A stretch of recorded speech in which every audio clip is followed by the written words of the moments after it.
दोस्तों आज की वीडियो स्पेशल है क्योंकि आने वाली है जो एकादशी निर्जला एकादशी के दिन मैं आपको इस पुस्तक के अंदर से, इस बुक के अंदर से एकादशी की कथा सुनाने वाली हूँ। क्योंकि यह है एकादशी महात्म व्रत कथाएं। इसी के अंदर, बुक के अंदर सभी एकादशियों की कथा है और जो निर्जला एकादशी हम व्रत रखने वाले हैं उसकी कथा भी इसमें से ही हम सुनते हैं, ताकि आपको विश्वास हो जाए। मैं इसमें से बताने वाली हूँ कि जो मैं बता रही हूँ वीडियो में वे कोई मन गढ़ंत कथा नहीं है।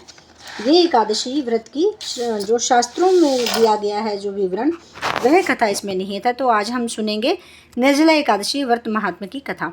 ज्येष्ठ मास शुक्ल पक्ष, मंगलम भगवान विष्णु मंगलम, मंगलम गरुड़ ध्वजा, मंगलम पुंडरीकाक्षाय, मंगलाय तनम हरि। धर्मराज युधिष्ठिर ने भगवान श्री कृष्ण से ज्येष्ठ मास की एकादशी के बारे में पूछा। तब श्री कृष्ण भगवान जी ने कहा कि हे धर्मराज, इसके बारे में तुम्हें शास्त्रों के ज्ञाता व वेद वेदांतों में निपुण विद्वान धर्मात्मा सत्यवती नंदन वेद व्यास जी बताएंगे। फिर वेद व्यास जी ने कहा कि हे धर्मराज, मनुष्यों को दोनों ही पक्षों की एकादशियों को भोजन नहीं करना चाहिए। तत्पश्चात द्वादशी को स्नान करके भगवान केशव का पुष्पों से पूजन कर ब्राह्मणों को भोजन कराने के बाद स्वयं भोजन करना चाहिए।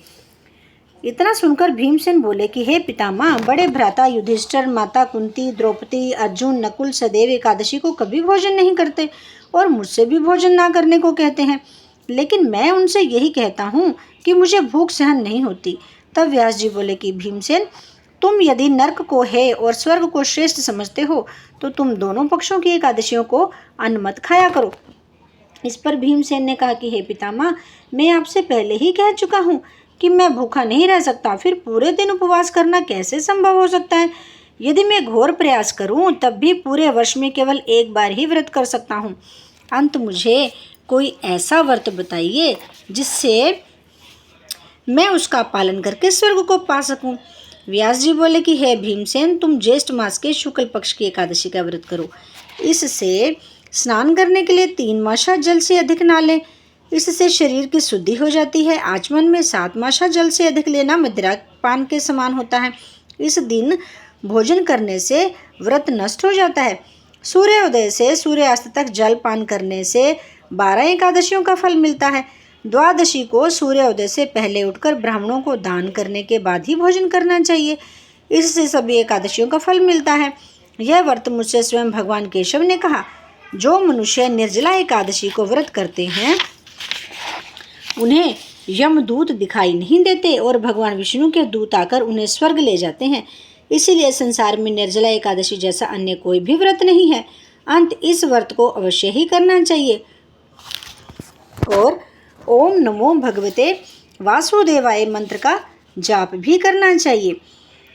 निर्जला एकादशी को जो भी स्नान, जप, दान, होम किया जाता है वे अक्षय होता है। जो मनुष्य एकादशी के दिन अन्न खाता है वह पाप को खाता है और मरने पर दुर्गति प्राप्त होती है। व्यास जी के वचन सुनकर भीमसेन ने निर्जला एकादशी का व्रत किया। तभी से यह व्रत पांडव एकादशी या भीमसेनी एकादशी भी कही जाती है। जो यह व्रत दोपहर में स्नान तप करके करते हैं उन्हें करोड़ों पल स्वर्ण के दान का फल मिलता है। यानी कि हम तो सुबह सुबह ब्रह्म मुहूर्त में करते हैं ना, तो ब्रह्म मुहूर्त में करने का फल कितना होगा जब दोपहर में स्नान तप करने वालों को इतना फल मिलता है। निर्जला एकादशी का व्रत करने वाला मनुष्य विष्णु लोक को पाता है। इस एकादशी का व्रत करने वालों को भगवान विष्णु का पूजन करके गाय का दान करना चाहिए। इस दिन ब्राह्मणों को दक्षिणा मिष्ठान देना चाहिए।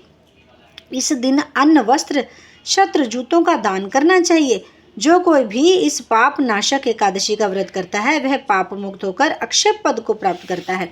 तो दोस्तों देखा आपने, ये है एकादशी व्रत की कथा, निर्जला एकादशी व्रत की कथा। तो मुझे आशा है कि आप भी निर्जला एकादशी का व्रत अवश्य करेंगे और भगवान विष्णु की कृपा अवश्य प्राप्त करेंगे।